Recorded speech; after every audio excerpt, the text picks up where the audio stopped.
स्वागत आहे तुमचं माझ्या चॅनलवर. तर आज बनवत आहे भेळ, सुकी भेळ.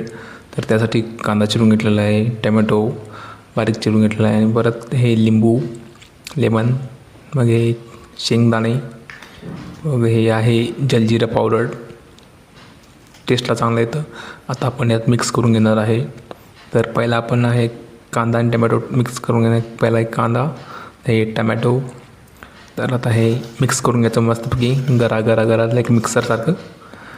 हे मिक्स करून घेतल्यानंतर ह्यात आपण आता शेंगदाणे ॲड करणार. शेंगदाणे ॲड करून घेतल्यानंतर ना आता परत थोडं मिक्स करून घ्यायचं गरा. मग हे मिक्स करून झालं तर आपण ह्याच्यात आता हे लिंबू पिळणार आहे. पिळून घ्यायचं आहे मस्तपैकी, कारण टेस्ट भारी लागते. त्यानंतर जर हे फिरून घेतलेलं आहे आणि परत मिक्स करून घ्यायचं गरा. मग ह्यानंतर आपण आता हे जलजिरा पावडर मिक्स करणार आहे. तर याला किचिक करून कट करून घ्यायचं. कट करून घेतलं तर आपण ह्या चिरी मिक्स करून घ्यायचं, टाकून घ्यायचं. आता मिक्स करायचं परत गरा मिक्स करून झालेलं आहे आता. तर आपण आता गार्निशिंग करू. हे कोरिएंडर लीव्स टाकू जरा वरून, कोथिंबीर.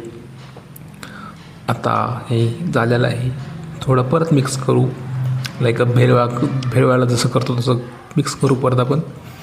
हे आपलं मिक्स करून झालेलं आहे. तर आता सर्व करू. हे प्लेटमध्ये आता हे आपलं आहे सुकी भेळ तयार. तर चला मी ट्राय करतो, कसे झाले बघतो.